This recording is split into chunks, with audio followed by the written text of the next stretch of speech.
Why, hello everybody. Welcome, welcome, welcome. We're back. We're live. We're live. We're live. How you doing? Hope you guys enjoyed yesterday's stream where we were playing some chess. Today, we're gonna get back to doing some drawing. Now, I started a drawing yesterday, just kind of like, getting my minimum of 3 minutes done every day. So I got like 5 minutes right before bed, and we're basically gonna kind of work with this. We're doing it in red. I think I'm gonna go over it with black. I just basically got the basic scaffolding. And I don't know, basically I'm just, today, kind of energized. I'm building something long-term that I don't really want to quite discuss just yet, but I think I'm going to release an pretty cool add-on for VS Code that will turn into its own standalone app eventually. But I want to test it as a plugin first, and eventually I think I could launch an actual business. So I don't want to talk about it too much because it's just ideas, and ideas are cheap. So basically, ask yourself the question, if you have ever used something like Git or GitHub, but all you get is like, a diff that just gives you like line number, line number, line number, line number. Well, what if you could create a token or an anchor where you could put a concept and link those concepts on a node mind map, so that when you change the document, the concept as a whole is tracked, even if you move it to a separate document, even if you move it to a separate part of the document, even if you change it, the revision is tracked, but also you have set a map of these concepts are locked. So it's not about line numbers anymore. I call it my Mjolnir tracking system, to be working in conjunction with GitHub. Well, to work in conjunction with Git and whatever text editor. It's a text parsing system that also acts as an integrated dictionary to be pulled and used for extremely efficient AI queries, which is what is going to be very useful moving forward in the business world right now, especially for very complex projects at an enterprise level. Mostly like people who write textbooks, people who write legal documents, people who write like government documents, people who write large volumes of code. Oh shit, my light went out. Large volumes of code, or basically like even people who are writing novels.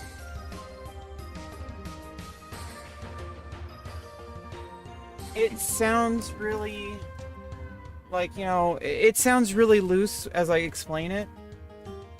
This is why I kind of don't really want to talk about it too much until I have something tangible, because when it's actually put to use and when it's actually used with the intended use scenarios, when it's actually used with the intended use situations, I think it'll save thousands and thousands and thousands of man hours.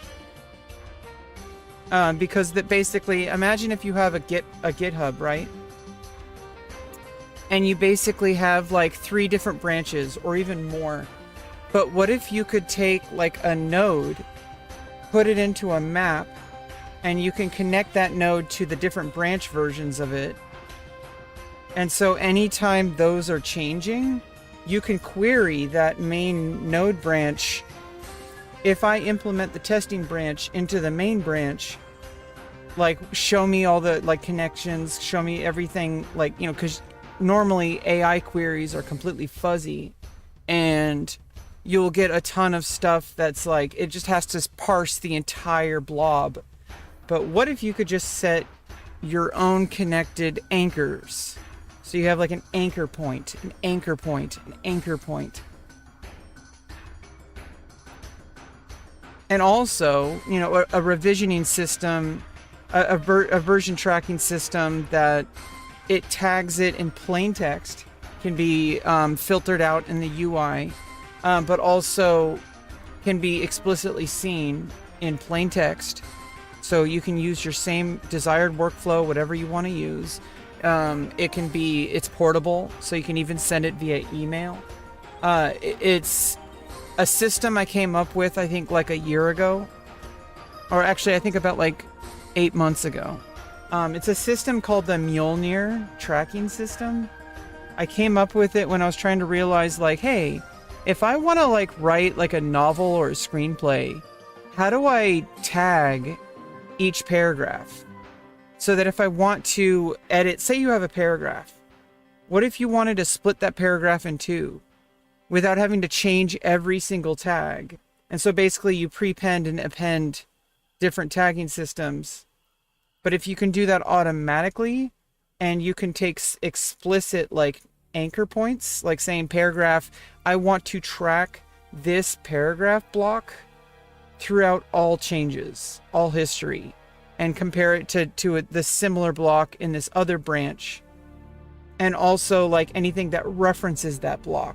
And I can manually connect, like, okay, maybe I have this block like OX003F and connect it to OXA301 or whatever, and connect those two as connected ideas. So now it's not just about line numbers, you're connecting the blocks of ideas. So even if you move this text to a different document, these two ideas are still threaded together. And so like you'll be able to track the changes, not just in like the normal way you track changes, because normally when you get a diff, it's just like, oh, these lines were deleted, these lines were added, these lines were deleted, these lines are added.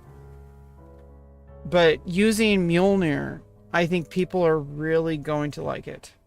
I think it's going to revolutionize multiple text-based enterprise businesses. And I just have to start with a plugin. So I'm going to make a plugin.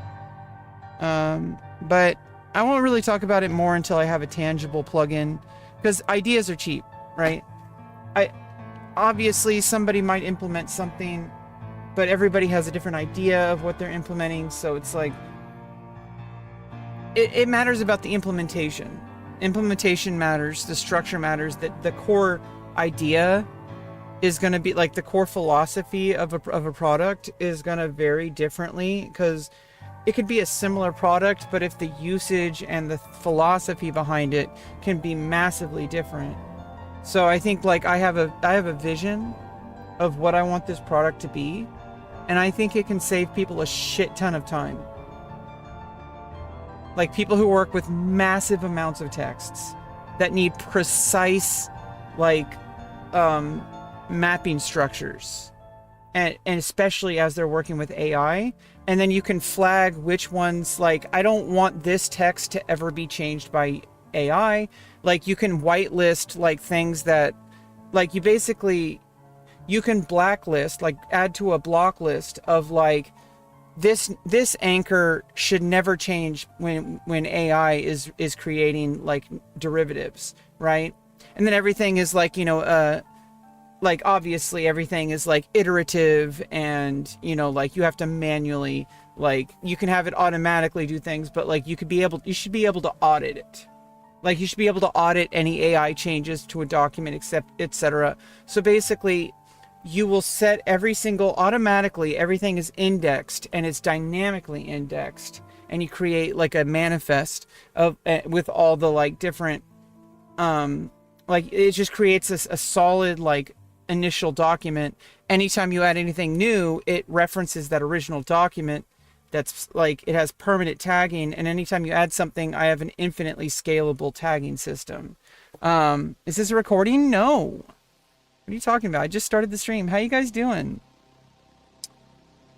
But yeah, basically I've been coming up with this idea, I think, for about 8 months now. So I think the next step is actually implementing it into a usable plugin, and then testing the plugin as much as I can before I actually go in and take I already have an idea of the UI and all that kind of stuff. Once the plugin is functional, then I want to use the plugin for a standalone app. And I got to make sure to use the I'm going to be using software that has an MIT license, so it can be commercially viable. I think it's going to be a pretty good product. I think it'll help a lot of people. I think it'll be easily adoptable. The marketing matters, so I kind of have some really good marketing plans for this. So I'll let you guys know as soon as it launches. You guys will be the first to know. So when I launch this app, like you guys were here, okay?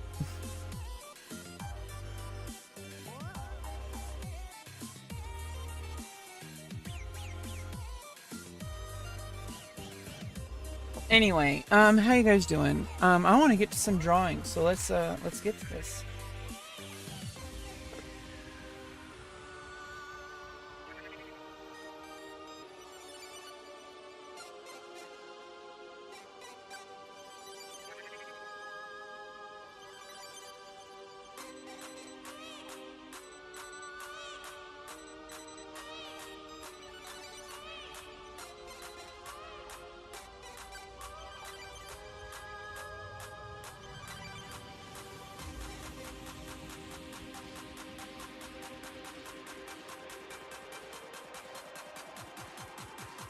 Yeah, how you guys doing today?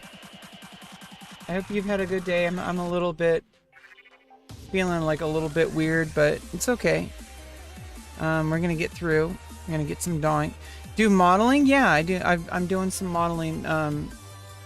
It's not what I want to be doing. I'm not modeling in the kind of volume that I would like, but you got to start somewhere, right?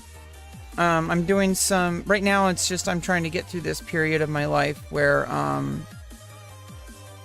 basically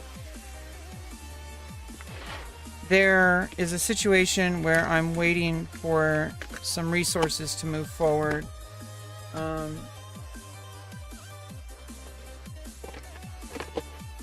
And basically it's me just trying to get through every day, right?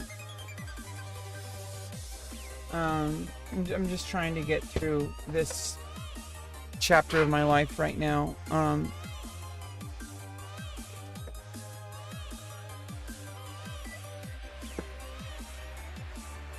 So basically, oh,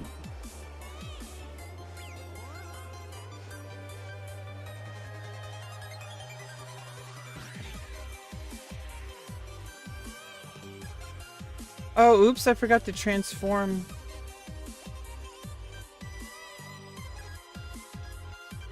Wait, what? Oh, because I'm holding it. Okay. I was like, did I forget to transform the source? Okay. Yeah. Yeah, so basically it's fine.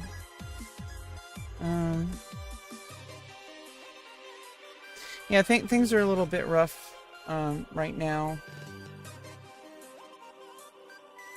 Okay, 1350 is when we started.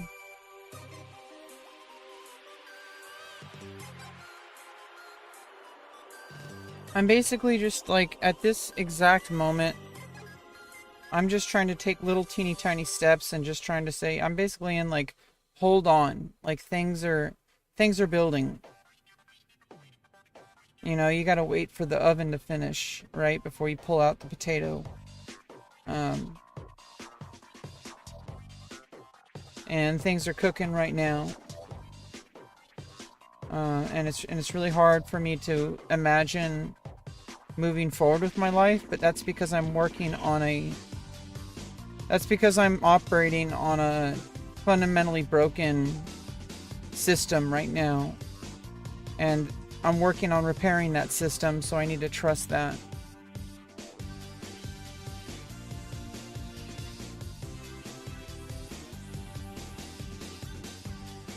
I need to fix my hair, I think.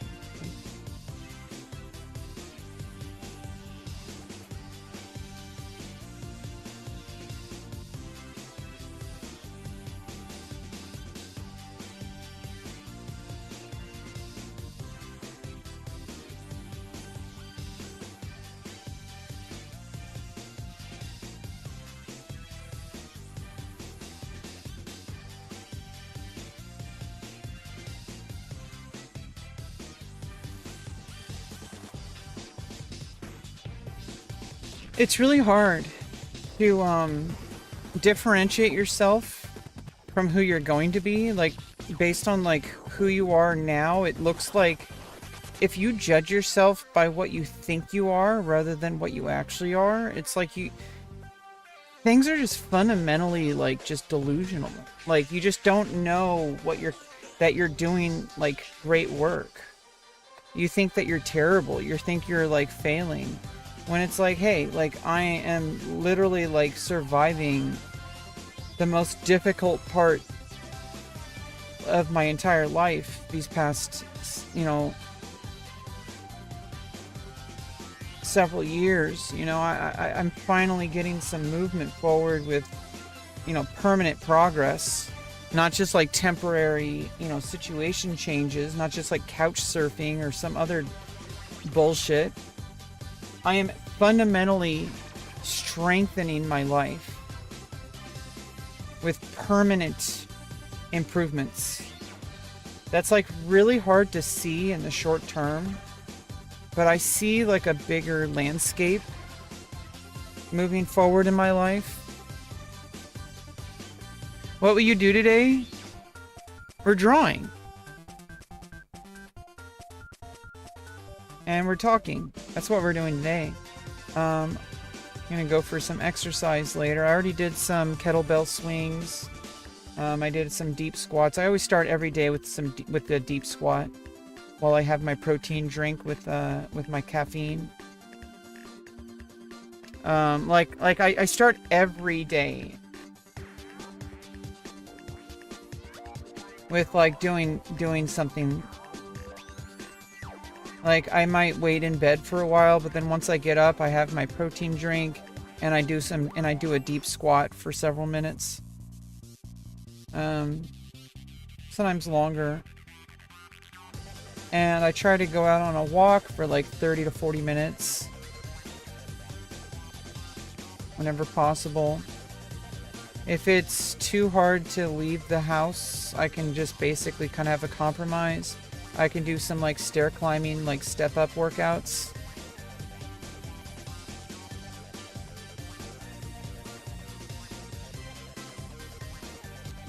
But I do try to do something. What did you do today? Oh, I was mostly just I was brainstorming ideas for that app that I want to launch.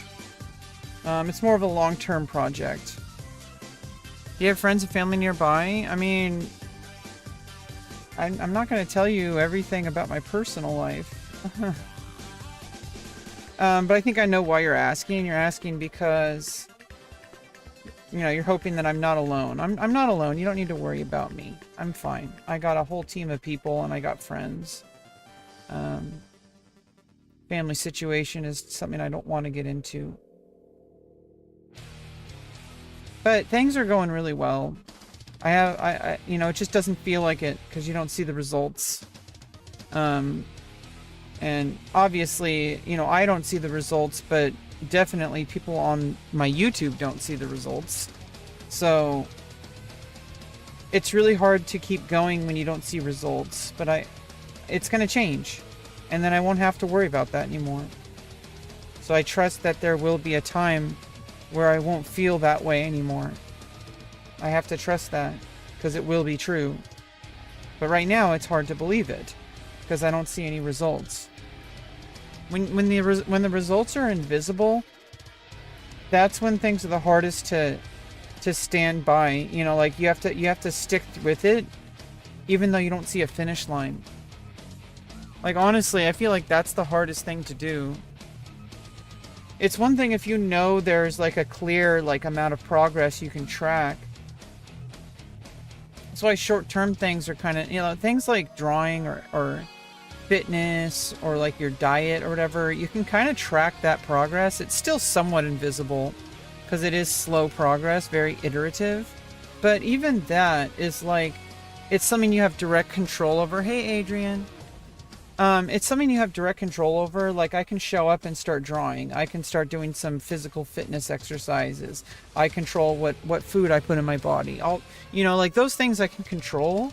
But even then, the results are still very invisible for a long time. It's very iterative, so it's hard to see it right away. But with this issue, this is a bureaucratic process, meaning I have complete invisibility. Like, I do not see the process whatsoever. You were sleeping all day, now you need to do your homework. Do your homework, Adrian. Adrian! Do your homework, bro. But you know what? Things have been clarified to me multiple times by my team, and they have told me that things are happening. They wouldn't be allowed to tell me things are happening if they weren't. That would be very unethical. They wouldn't just lie to me. That's like highly illegal if they were doing that. And in that case, I would have some very direct course of actions I could take. That's most likely not what's happening. I would say it's like a 0% chance. Mostly, it's just they can't really promise anything until it's verifiably true. Like, they can't tell me like a date that I can move out until they actually have one. And they're not going to do so until it's, and when it does, it's probably going to happen really fast. Like, I might even get a call tomorrow saying, like, you know, we have a place ready for you. Like, that's the point that we're at right now. And it's terrifying because I don't actually know when it's going to happen. But when it does happen, it's going to be pretty quick. I'm pretty sure. It's kind of what I was kind of like, somebody hinted at that at one point. And like, it might take a very long time. It's been like a year and a half since I started working with the regional center. But this particular agency that they're working with for housing, I didn't start until December. And so about a year and a half ago, I was told that a lot of the times it can feel like things take forever. But then when they actually start happening, it's almost like it's too fast. So, I mean, I can't wait for that to happen. I'm just so done with this situation. I want to be able to wake up and have my own life. I want to be able to organize my own time. I don't want somebody else to derail my process. I don't want to, you know, wake up and do things with somebody in the way, you know. My dad's getting in the way. He's just completely gone. And it's just like, I don't know it, like, I don't know. I don't want to get into this too much because it's like an absolute, just like, it's like living with an animal. And like, just, it's not good. Hey, skateboard, how you doing?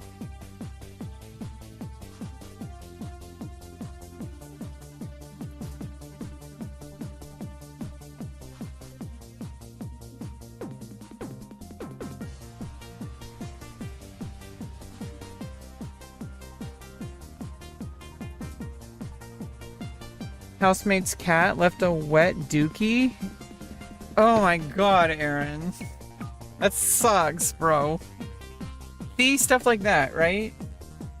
Now imagine if you didn't have to deal with that kind of stuff. Imagine how much more you could achieve in your life if you didn't have to worry about stuff like that. Now imagine instead of a cat taking a dookie, imagine you wake up and it's like a human. Okay, like... That's what I'm dealing with.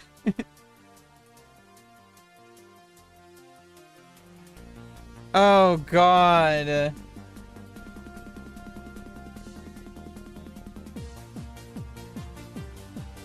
Hey, English.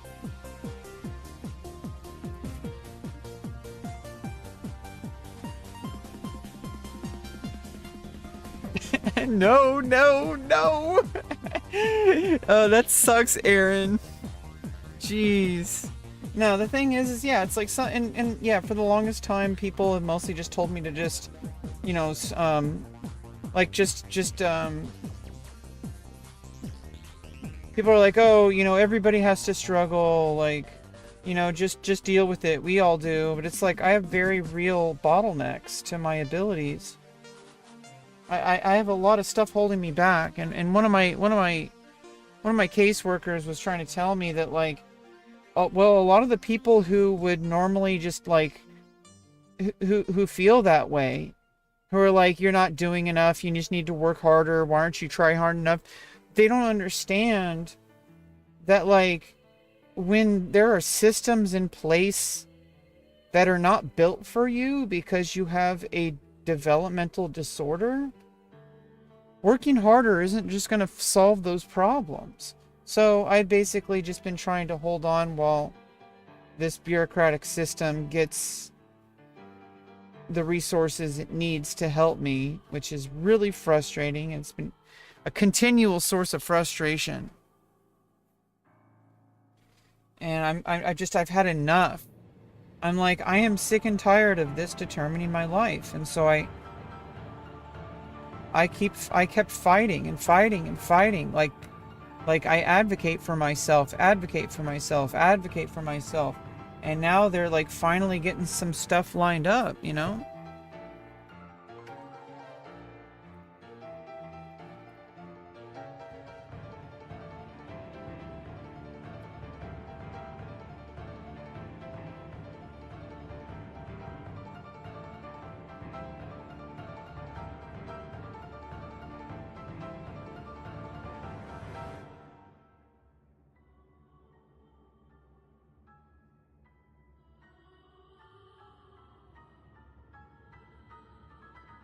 You guys are crazy.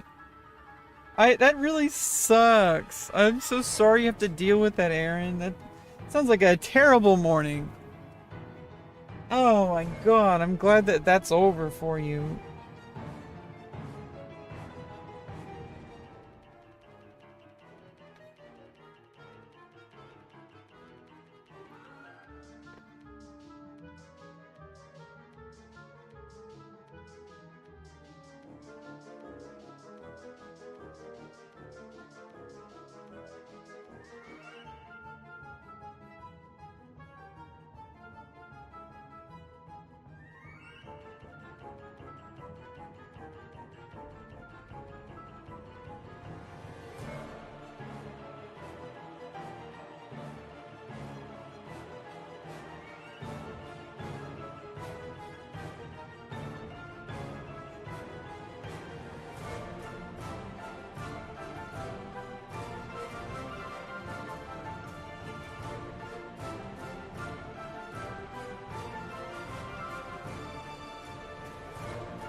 Hey, what's up, Uzer? How you doing?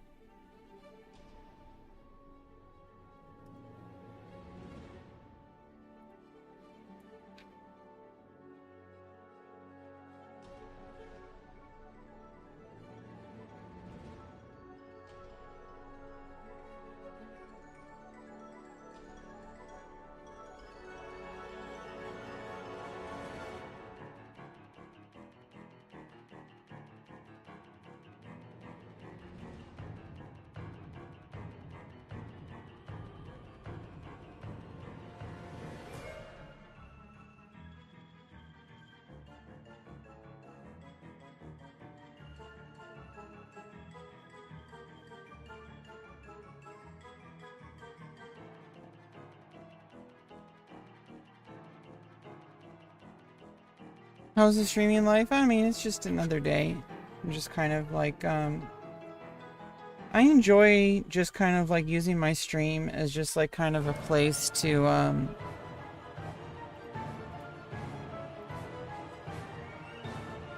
you know, kind of collect my thoughts and like just have like a hangout space.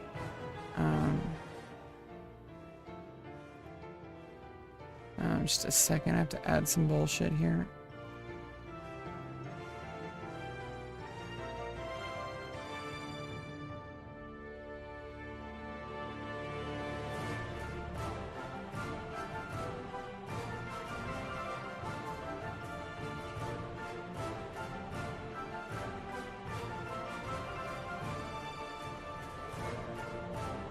Oh, you know what? I don't need to do all that. I know where to put it now. Or, yeah, let's just...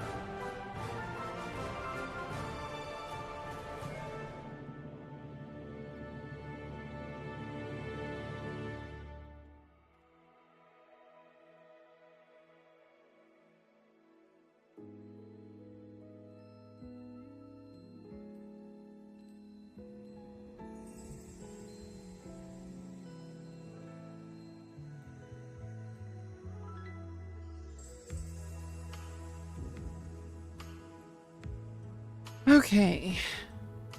Yeah, basically, I like using my stream.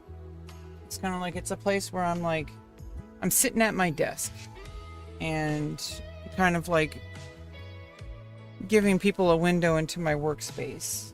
That's kind of how I treat my stream. Like, it's not like I'm always particularly like making content, so to speak. It's more like I like to document my process. Like, especially like with drawing, it's a very like clear process that I'm doing. So like with drawing, for example,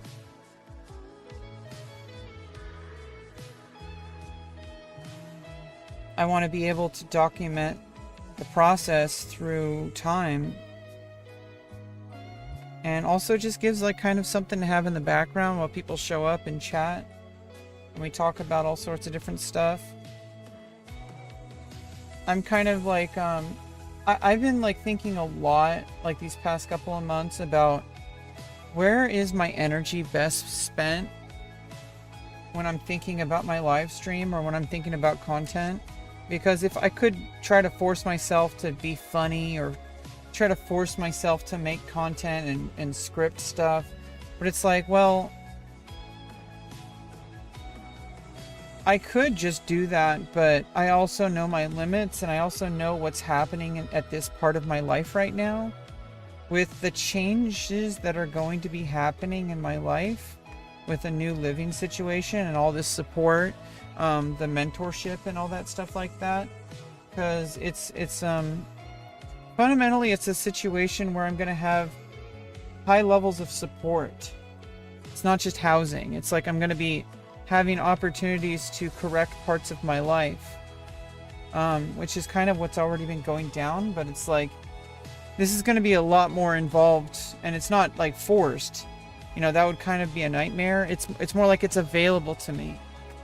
Like having coaching when needed and having a healthy environment, you know, that in and of itself is already a huge step. But they're gonna have I'm gonna have access to resources that are gonna help me succeed in life. And once I'm kind of situated in that situation, I think I'm gonna be able to have a lot more freedom to do content, like be content brain, right? So right now I'm trying to capture something else. This is more like it's more like a hangout space. It's documenting in real time whatever I'm working on, and that's always going to be true. I could always do my streams that way. That's like kind of my default. If I don't really have anything specific I want to do, I just like kind of just existing publicly so that I have the potential to talk about stuff or just to interact with people, because people like you come into the chat and you ask stuff, and that wouldn't happen if I didn't go live. So that's always good to have. It's fundamentally never going to be as popular as something that's a lot more scripted or, you know, anything like that. Like it's not particularly suited to making like content in the sense that like of something that somebody could watch and enjoy it on its own. It's more of a long-term kind of feature. And I think just keeping myself together, it's kind of it's like a regulation tool. Like me being able to show up to stream, to like draw or to talk about stuff, it's a regulation tool. It's helping me keep focus and not lose sight of what's happening in my life. I have a really hard time remembering like different phases of my life sometimes, because I get so stuck in the present moment that I forgot how far I've come. So when I'm streaming, I can look back and say, wow, like I can look back like from like a year ago and listen to what I was talking about a year ago and see what's different now. And that's like it's like documenting something that is very valuable to me, because it's evidence that I'm able to improve my life. It's evidence that I'm able to improve a craft or any kind of skill of any, or just improve anything. It's evidence of progression. And I need that. And maybe not a lot of people are going to understand that, because they only see streaming as like, streaming is for content. Why are you streaming if there's 0 people watching? It's because I'm watching. There's not 0 people watching. I'm watching. I'm using it as a valuable tool to help me to improve myself. People have been doing this forever. Documenting a process is how you can compare and contrast. Like, where was I with this skill 3 months ago? And it's valuable data. Recording yourself talk is like valuable. I'm just going an extra step and making it live. Where do you model? It's right now I started out modeling at a college for an art department, and it's I'm not scheduled at all this month.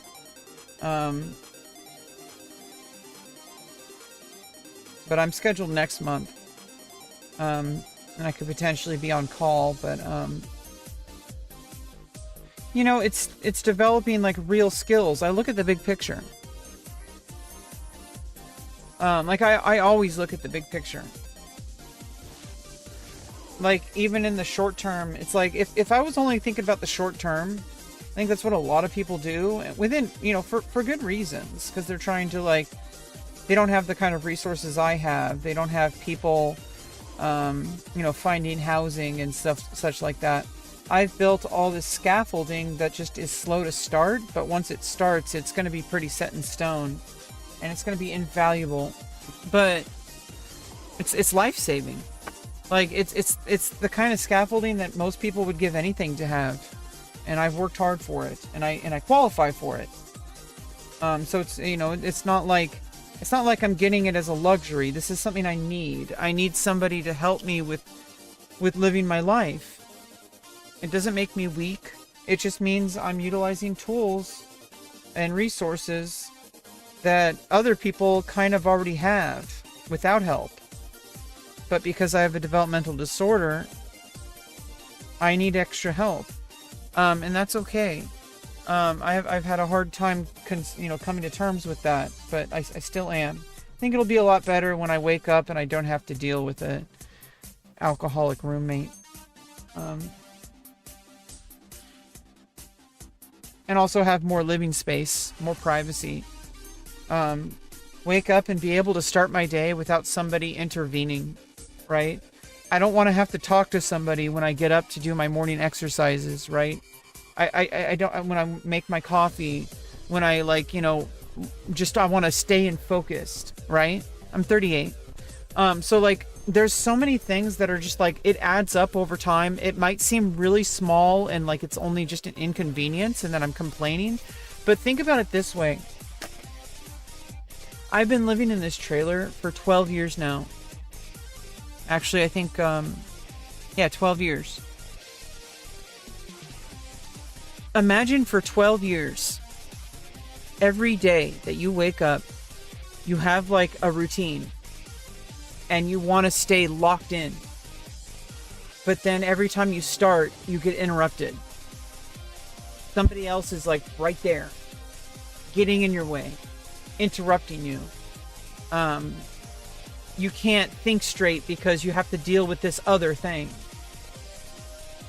You can't just get up, get your coffee, do your exercises, get to work. You can't do that. You have to get up, hope that the person isn't in the room, get up and go in the room. If the person is in the room, they're going to do whatever the hell they're going to do because they're drunk. They're going to talk about nonsense. They're going to distract you. And no amount of telling them no ever stops them. They're just always there. They're omnipresent. I can't even think straight because even when this person isn't here, I still feel them in my mind. Okay, do you understand like what that's doing to me? Yeah, I mean, everybody has challenges. I'm just kind of talking about what I've been dealing with. And I have a developmental disorder, so having a locked in, stress-free, I wouldn't say stress-free, but like having the ability to just follow my own rhythm is disrupted on a daily basis. I can't formulate thoughts. Like, I can't come up with a sustainable routine. I can't solve any problems. I can't think, like, it's so hard to describe this to somebody who doesn't deal with what I'm dealing with, because it's not just internal, it's external as well. But a lot of people don't even have the internal, like, a lot of people might have one or the other. But, like, it sounds on paper like I'm just complaining. But you have to understand that, like, I have a brain that needs to function a very specific way, and if that gets violated, I, like, cannot function. Yeah, it's gonna get better. They are working on it.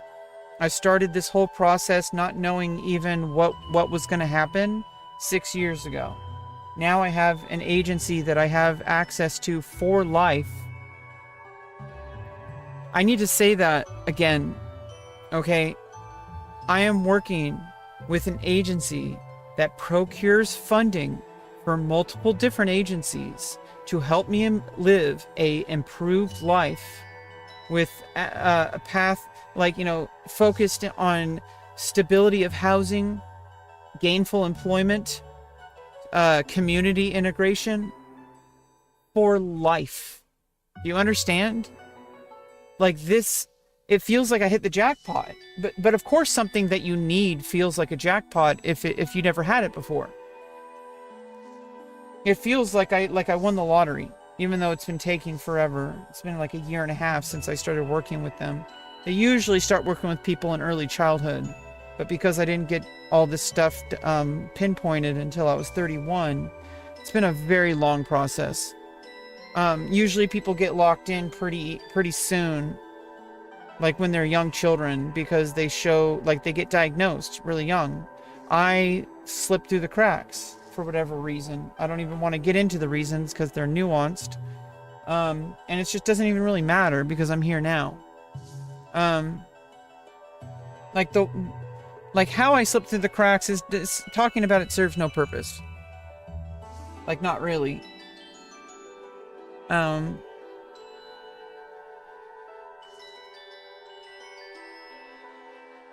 Because I should have been diagnosed from, like, a very young age.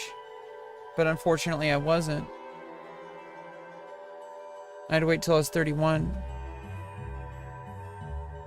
You had a pretty good idea with the software you were pitching earlier. Yeah, I mean, it's something that's missing. I already kind of intuitively knew that it was missing because I've worked with a lot of these tools. Versioning systems, obviously, I don't want to overhaul those. I want to build this on top of like Git, right? Like, I don't want to, you know, reinvent the wheel. But there is something. I'm basically designing a syntax language, like a parser, which is not like super original, but the way I plan to implement it is extremely powerful. Like, the use cases, like a lot of the times people change text around, but they have to constantly rename the headings. So they say, like, section 1, paragraph 2, like legal documents, right? So that they change the numbers. But if you keep everything locked into a solidified, like, tagging system, it doesn't matter if other things change or if you move it around.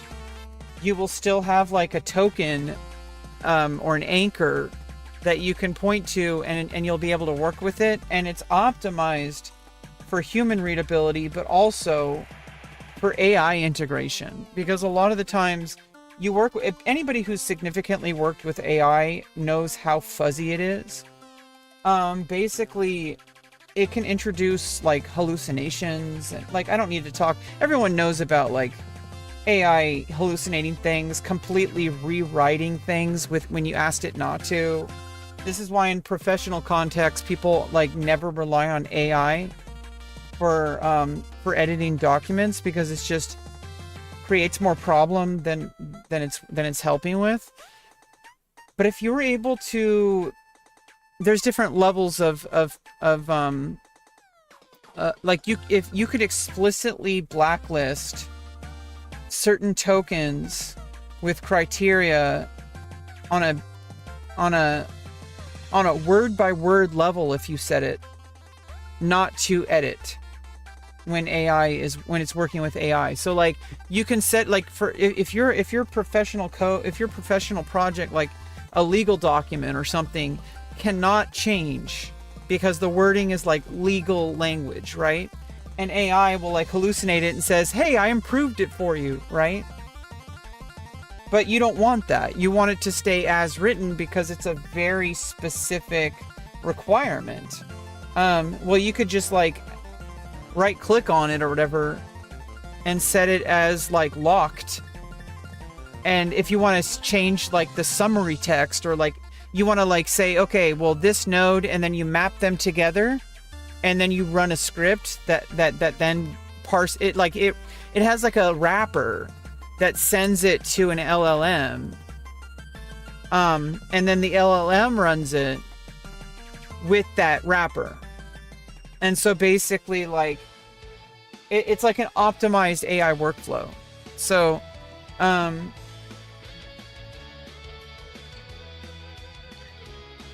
that's what I'm trying to build. Because there's so many people that could benefit from this. Imagine how many thousands of hours an extremely complex project, you know, whether it's like a textbook, right? Like you're writing a textbook and you're on version like 3, and you're going to completely remove a chapter and like split it into like 2 different chapters, but like it's chapters that already exist, but you're rewriting it to match those chapters. And then you're introducing an entirely new chapter. Well, like if you were like working with standard revision software, it would just be like line 30,000 is deleted, line 30,001 is added, line 30,002 is added. Like it's just like, you know, just raw like addition and subtraction. But if you had like a map of tokens that you can connect logistically together, and even like you map them together and then label them and then give them like criteria, like you say like AI never changes this, or like run queries related to these topics and see if there's anything that conflicts with these changes, right? So like imagine if you've changed one chapter of a book, right? Well, how are you supposed to like, well, what is this going to change about chapter 2? If I change chapter 7 at this paragraph, is it referenced in other chapters? Like what is going to get broken? And so it's like it's not obviously not going to fully automate that task. That requires human intervention. But it's definitely going to make that specific task extremely optimized. Yeah, nodes.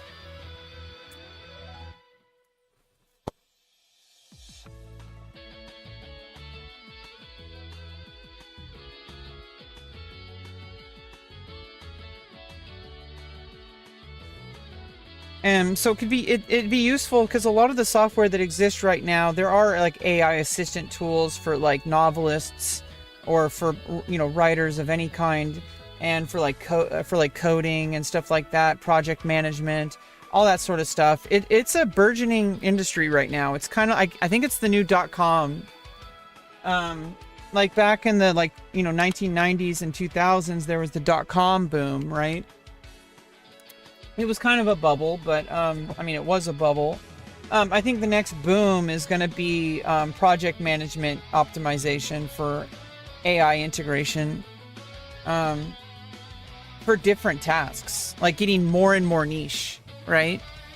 So there might be similar flavors of the same kind of ideas, but implementing them is really what matters. And I'm specifically trying to market this as something that you can use extremely cheaply, but I want to eventually design dedicated hardware that people can buy in bulk with probably even like just a single purchase license for their business to pretty much have a complete workflow in a single device or a USB drive. Or, you know, on a cloud, whatever. Basically, I want this to scale really, really, really badly. Like, really well. I want it to scale. Like, I want it to be able to scale at the level that you can basically, if all you're doing is editing text, and you could basically just buy like a pre-built laptop in bulk for your company, and just train everybody how to use it, how to use this software. But I also want to make it so it's like plug-in, so you can use your own you can use your own workflow. Like it's just standalone software, but I also want to design hardware that is specifically optimized to run this. Especially with the LLM like coded in to the operating system, right? Like for people who are just really min-maxing the costs, like their workers literally don't need anything but the editor, right?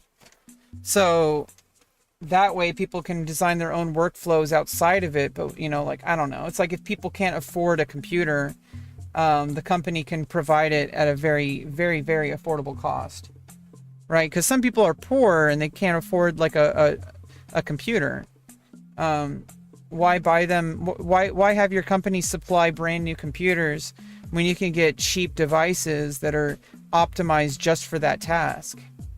You know, it does mean that they're probably not, you know, they're not going to be able to do other stuff like gaming or anything, but like they're your employees. Like they can figure that out, like, you know, later on. You know, that's their own private life, right? So like I want to basically just design a full like enterprise, right? Like a self-contained, minimal licensing. Like I want to make as much of this scalable so that I could potentially start my own enterprise. I don't want to have to, you know, like rely on heavy, like, oh, I need to pay Microsoft something, or like, you know, I have to pay Apple something. Like, obviously for integration with them, I would rather they pay me, right? Like if they want it on their app store,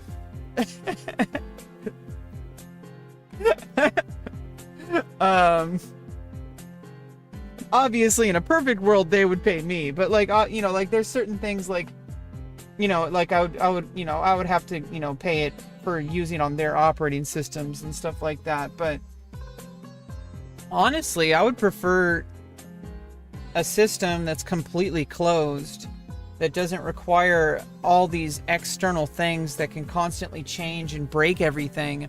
I want to design something that's completely self-contained for working with an LLM.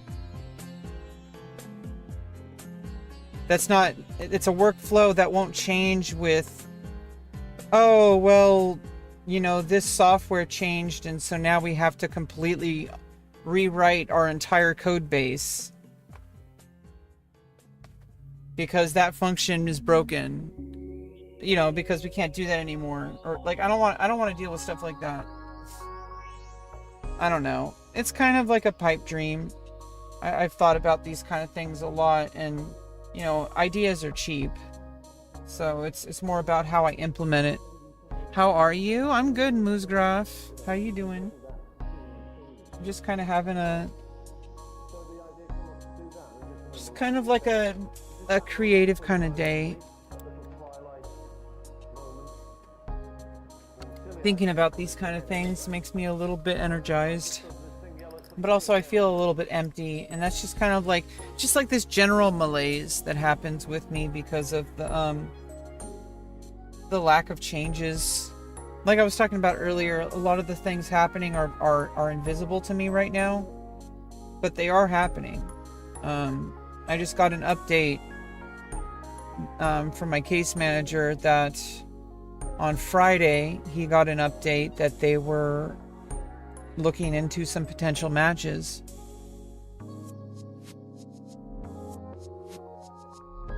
So I think it's just a matter of like going through the logistics of that.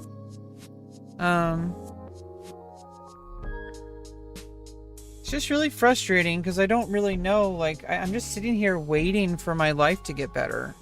At this point, like I've done all the work though to do what I can, and now I have to sit back and while other people do it, because it's like you delegate a task to someone else, and I don't have the kind of access that they have because they have bureaucratic access, right? I don't.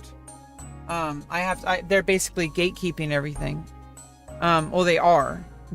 Everything is gatekept through these agencies, and so I have to basically sit here in the dark, trusting that they're going to do the right thing for me. And that's really terrifying because I really like being in control. I like knowing that what I'm building, if it breaks, it's because of something I did, and that means that I can fix it. And it's a little bit terrifying because that means I have no scaffolding, because if I fail, if it breaks, I have to fix it, right? So like that's terrifying. This is a situation where if it breaks, I'm not alone. Other people are going to help me fix it. If something breaks, they are there for me. That's different. Now I have an agency. Now I have teams. Okay, like, do you understand? That's like a different situation. However, I am reliant on them, and they're gatekeeping everything that actually makes movement for me, and I can't do anything to make it faster. So it's really frustrating. And I can't wait till my life is free of other people in control. And I need it right now, and hopefully I can migrate that to my own version later. For example, if I started building a business like that with that product, I might eventually be able to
Sorry, you guys. I'm back. I just I had to take a phone call. So yeah, sorry about that. I was just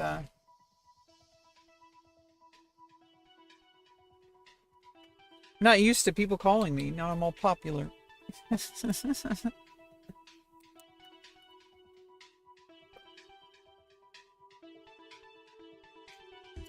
Hey, Sano Manjiro.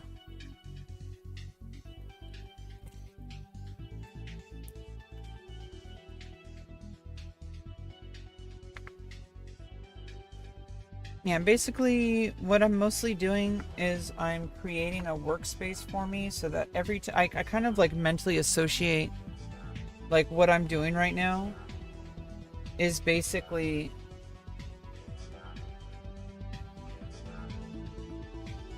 I've created like my when I think of my live stream, I think of like, I have the desk camera. I have the webcam. Like, I am in desk mode. This is workspace mode. So whenever I'm here, you're watching my workspace. There's other parts of my life that exist outside of the workspace. So it's like when I'm trying to learn how to differentiate between spaces. And it's going to be a lot easier when I move out. But what I'm trying to do right now, lately, is trying to like let a little bit of changes happen. Like practice it, like practicing separating workspaces mentally. Because I have a really hard time mentally separating workspaces, workflows. I've been working on this is kind of why I've been building that app. Separating workspaces is really hard for me. So I basically want to create my ideal workspace. And my ideal workspace can hopefully help a bunch of other people. But first and foremost, I'm designing it for me. Because I have a very deliberately created workspace. And I don't know, there's just a lot of things in life that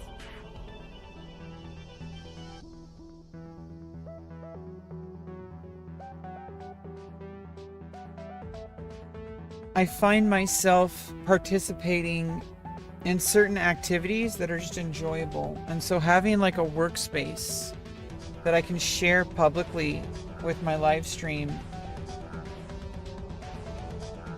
it's something I've been building for a number of years, and it's always a work in progress. So like right now you see my current workspace. This is my workspace for doing these art streams. I mean, technically it's not just art, it's more like presentation of like desk. Like this is the desk camera. So like I could do many different things. Like it could be art, it could be crafts, it could be like different kinds of things. It could be literally just like using non-digital like writing methods, like for like instead of using a digital tablet, like if I want to like tell you like write down math equations and right? Like we could write down math equations here if we wanted. Like ax squared plus bx plus c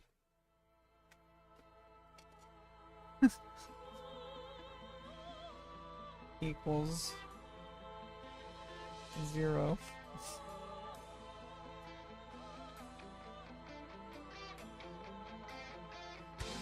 Or I guess y1 equals ax squared plus bx plus c. Right, like we could do math equations here if we wanted. I don't even know.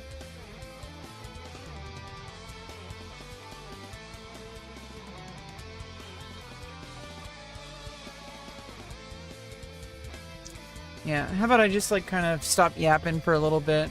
Just like listen to the music and jam out. I hope you guys don't mind. I hope you guys enjoy the vibes.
Meow. Hey, what's up, Awful Lotus? How you doing? Welcome to the stream, Awful Lotus. How you doing? Hope you're having a good evening. Just doing some drawing, doing some vibing. Kind of chill night, not super active.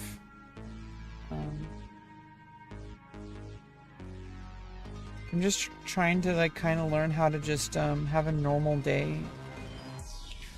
It's really kind of hard, but we're doing okay. Like,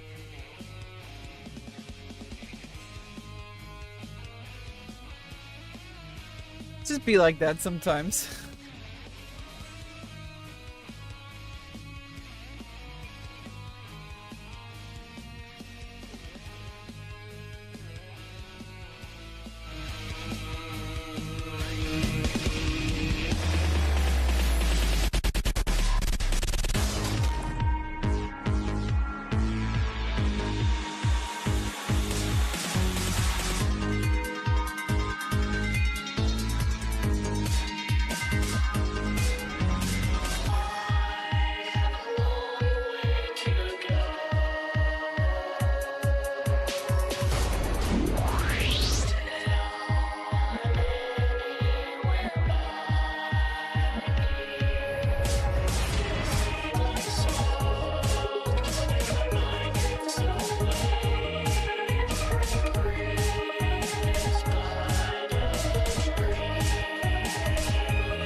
Emily Min, I don't use Snapchat that way. Sorry.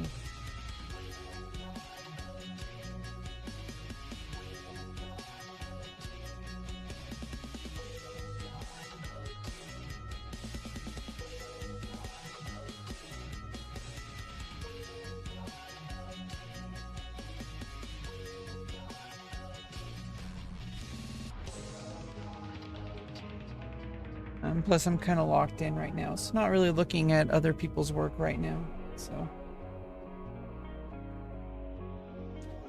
Do you have like an Instagram or?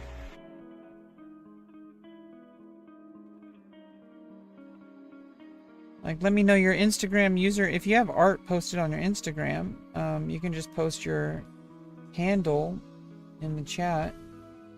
I might look at, I can look at it later. Right now, I'm just kind of focused on just doodling and doing some drawing.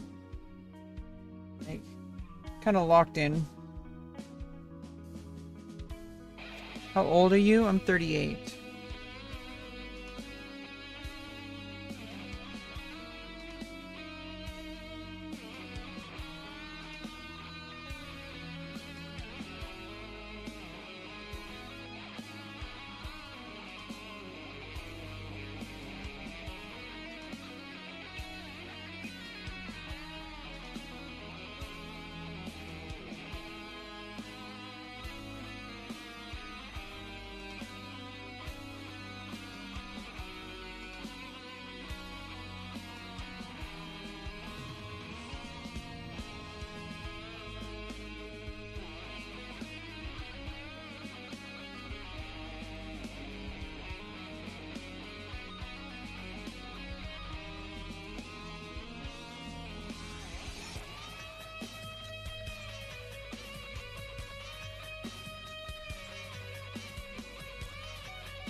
Is that a horse on fire? I have no idea what it is. It's like a cloud. Like, my artwork, at least at this stage, is mostly very ludicrous. Is basically, very improvised. It's also very impoverished. devoid of artistic ability. No, it's very basic. I just kind of doodle and kind of see what happens. Mostly just trying to develop a routine of drawing. I've already met my minimum writing goal. I mean, drawing goal.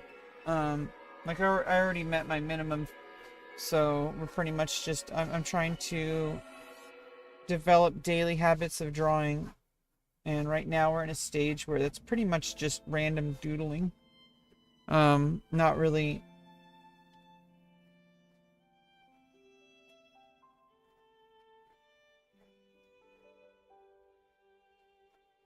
Oh.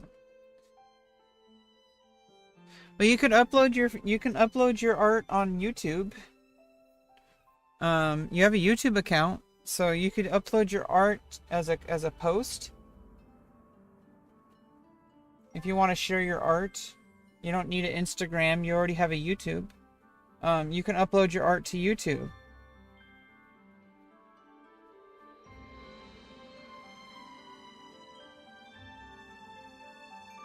I just have to make it very clear, I do not interact with people on Snapchat or anything. If you post to Snapchat or anything, you will be banned.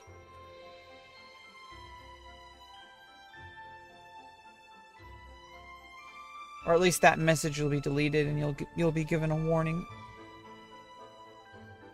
I do not interact with people directly. I only interact with platforms. I am a professional, so I think it's very highly unprofessional. I'm not gonna call your cell phone. Okay, like I don't know why people share like WhatsApp and stuff like that. It sounds really unprofessional. I know it seems like I'm kind of giving this like kind of casual vibe, but I treat myself as a professional content creator. Even though I'm not famous or anything, you should treat me the same as if I was like a famous content creator. Like just because I don't have millions of subs or whatever, I still treat my business as if I was a professional like content creator with boundaries. Like I'm not gonna call you and hang out with you. Like that's not gonna happen. I'm sorry. What I mean is like don't ask me to talk to you on Snapchat. Like I think what I mean more is like don't give any like phone numbers or anything like people like that are just gonna get immediately like timed out or banned. Some people do that. Some people like send like a WhatsApp or something and I'm like, why? Why are you giving me your phone number? I'm not gonna call it. I'm just telling you what people have done and what I've dealt with. I've dealt with people who want to connect with me outside of stream, and it's like, well, you can interact with me on my platform. That's about it. Like they keep wanting to like have a phone call with me. Like I've had a lot of people ask me for Snap because they want to hang out, and I'm like, I'm not gonna hang out with you off stream. If I'm on stream, that's how I'm hanging out. Like they want to talk to me privately off stream, and I'm like, well, there's certain platforms where that's kind of built in, but they got to pay for that. And it's still not the same. It's more like that's a place where I can have like, you know, one-on-one content sometimes, depending on how much people are paying.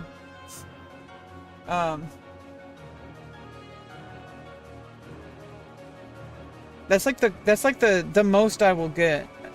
You know, I don't want to set people's expectations really high. Like, I think some people just expect me to like call them on Snapchat.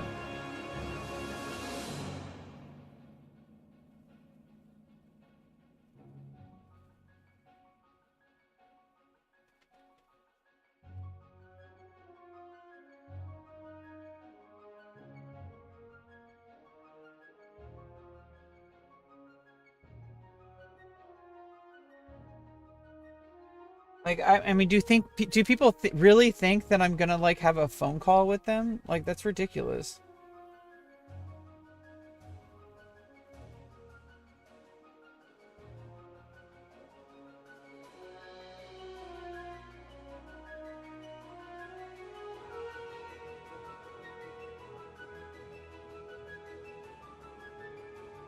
But yeah, basically my policy is I keep everything public only, and for private conversations, it's very like kind of it's not like super set in stone. There's certain people I will interact with like on Discord and such, especially for like, you know, different communities and stuff, but generally I only interact publicly.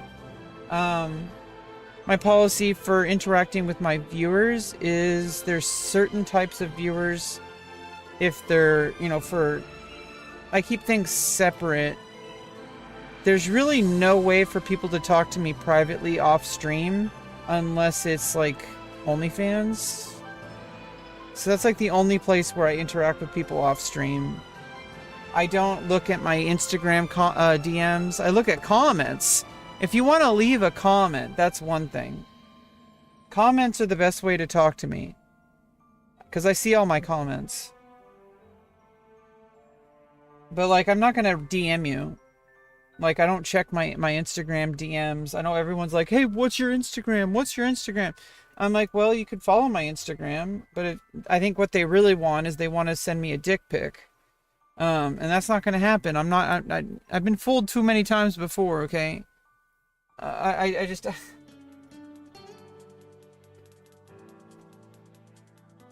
Like, they don't get that for free.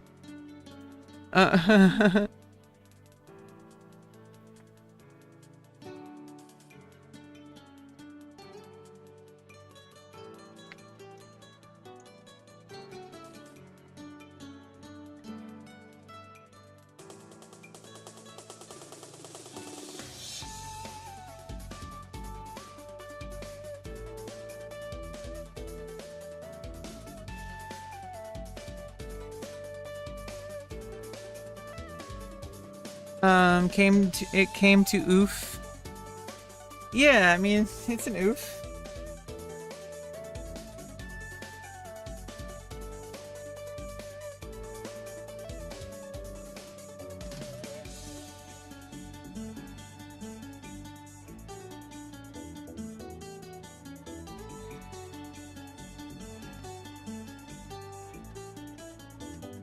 Scare 'em? What are you talking about, edgy OS? Are you edgy?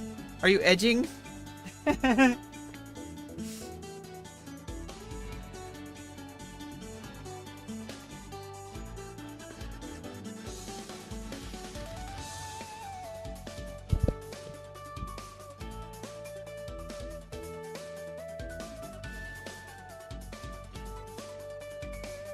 Sometimes I just don't really know, like, what's going on.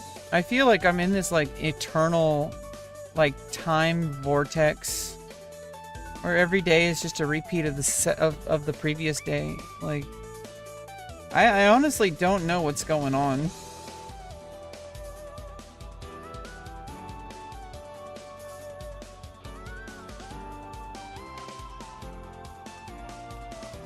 Like, it just kind of feels like nothing really changes or nothing really matters. But I know, like, I know, like, on a surface level it feels that way. But I know deep down, like, things really are changing all the time. So I just need to kind of hold on.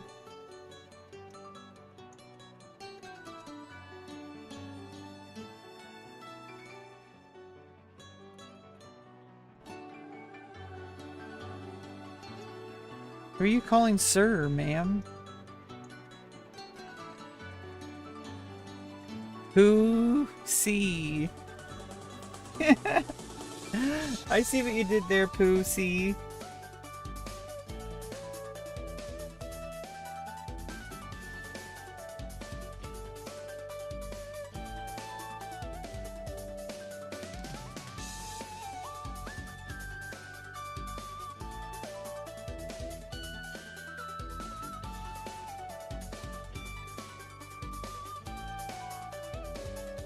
What the hell are you talking about, Sano?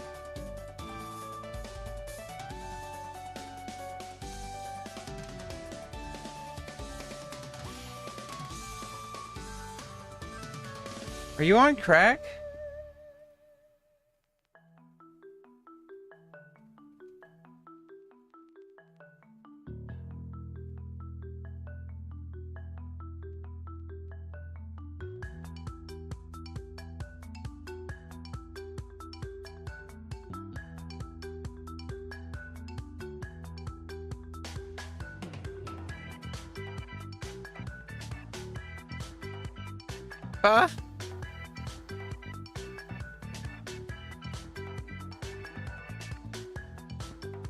Okay.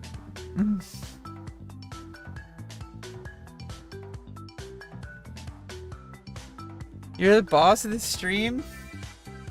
No, you're not, bro.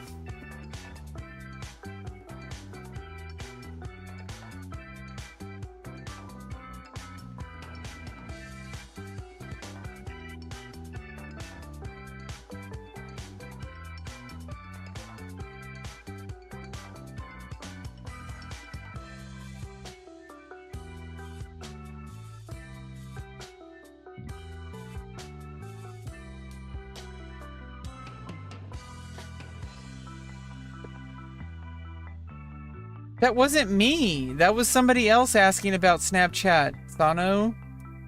I had a viewer come in wanting to talk to me on Snapchat. That's what it was not. I what are you talking about?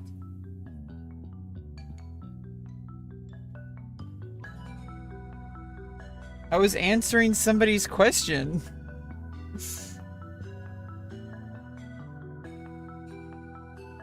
You on crack? I think you're on crack, bro. I think you're on crack. Sano Manjiro.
Sano.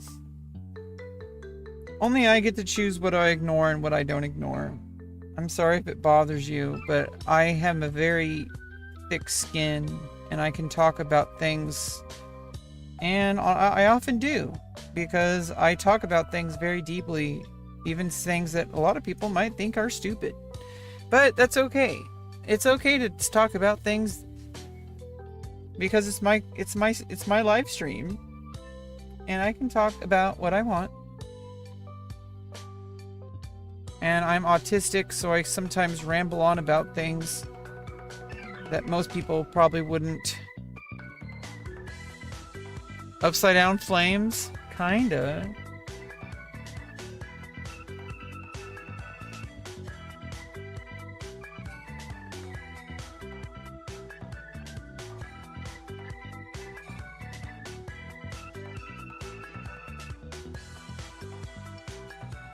Kinda.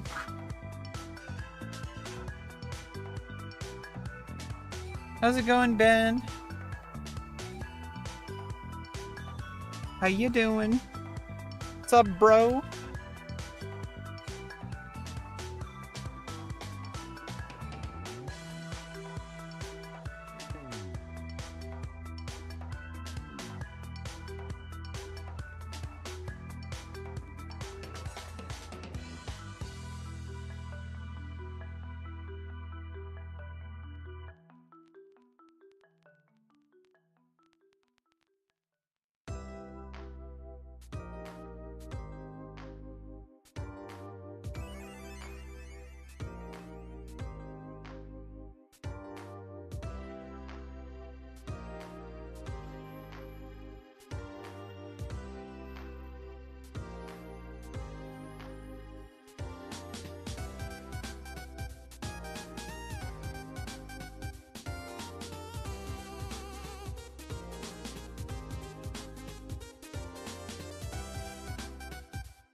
We're gonna do chess.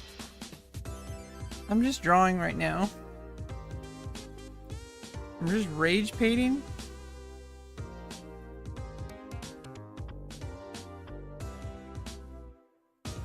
What are you talking about? Bro. Who are you calling Granny? What the fuck?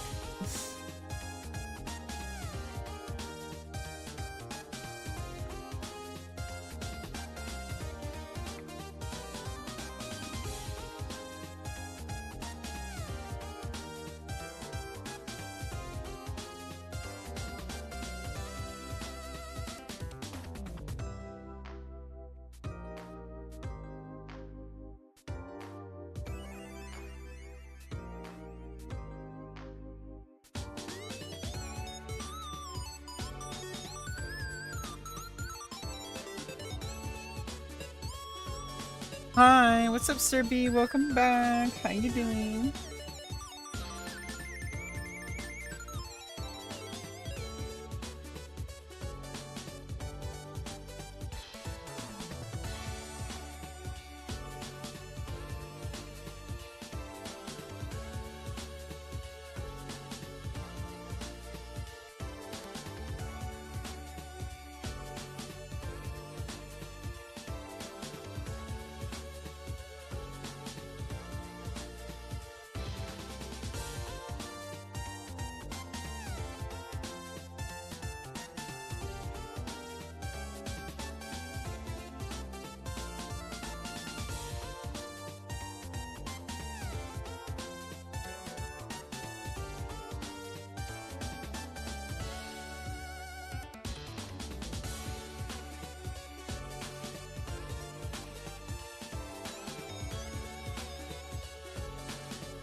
Done your homework? Hell yeah, Adrian. Let's go. Adrian. Adrian. Oh my god. Autocorrect. I'm don't my homework. I saw what you did. I mean, I understood what I understood what you're talking about. Okay.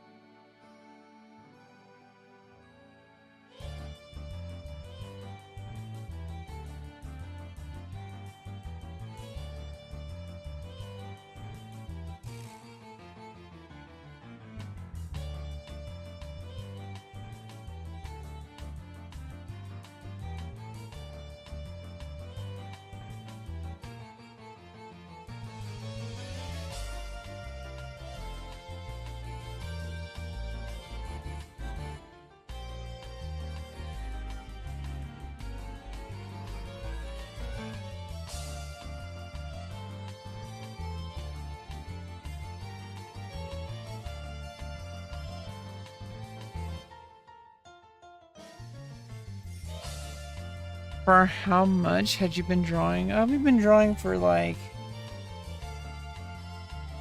I don't know. I guess about an hour. I did take a quick break because I had to answer a phone call, but I don't think I was on the phone for too long. I talked for about 13 minutes. Then I started drawing. Then I got a phone call, I had to step out, but mostly, I would say I've probably been drawing for an hour.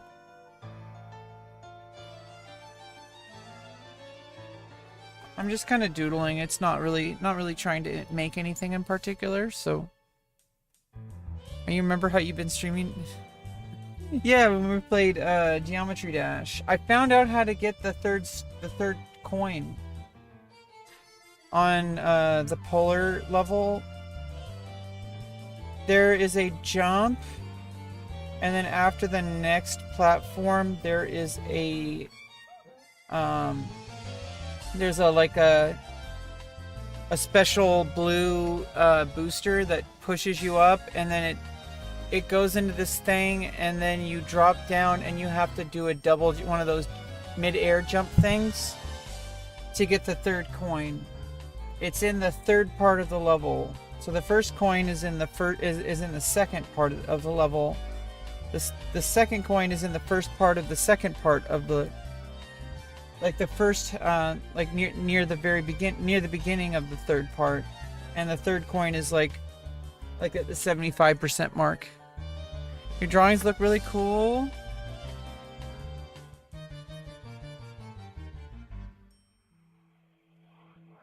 Like in your whole house? What do you mean?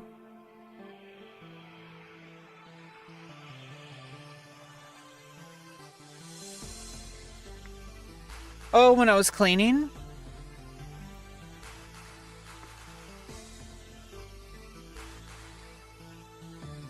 Yeah, I did a couple different cleaning streams.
Hey, what's up, Jamie? How you doing?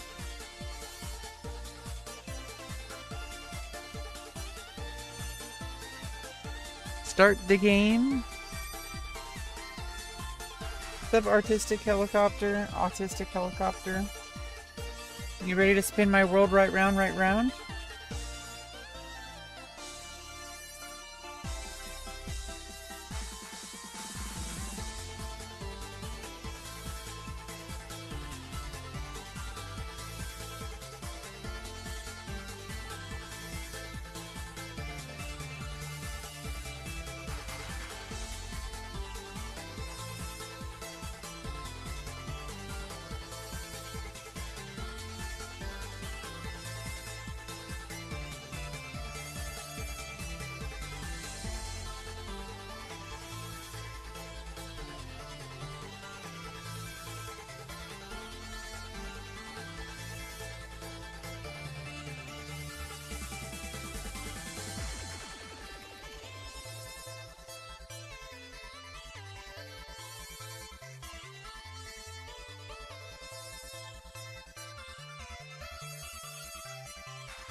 Okay, yeah, for some reason it feels like I just started the stream, but I really haven't.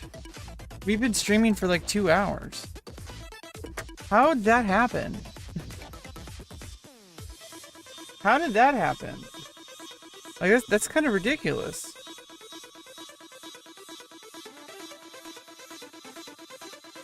How'd that happen?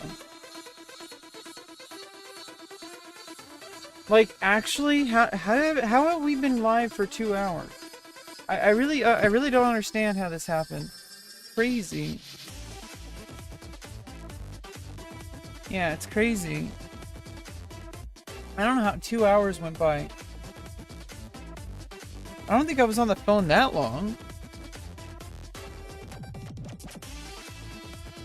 But I mean, like, I was just sitting here drawing for, like, a while. Nothing really to talk about. I'm kind of burnt out from talking. I do try to go live whenever possible, but I've been drawing every day, even when I'm not streaming. But also, a lot of the times when I start my stream, I don't really have the full energy, but at least I showed up and I tried. So it's all good. It's all good. Yeah. Either way, I'm here, and nothing really new to add. Just another day of like trying to get through this process that I'm going through. So I go live to try to give myself some focus. Like it's good being able to just have something that I can show up to, because I have very little structure in my life. So having like my live stream that I can show up and hang out with you guys and talk to you guys, that's super useful for me. I don't know if it really translates to good content, but some people seem to be really supportive, and I really appreciate you, and you're so amazing. I really like hope I can eventually start making better content, be more engaging, be more active. I'm just not there all the time. So I will continue to try to do my best. But anyway, I think we've been on long enough. I'm gonna go take care of some stuff off stream, so I'll see you guys. Bye bye.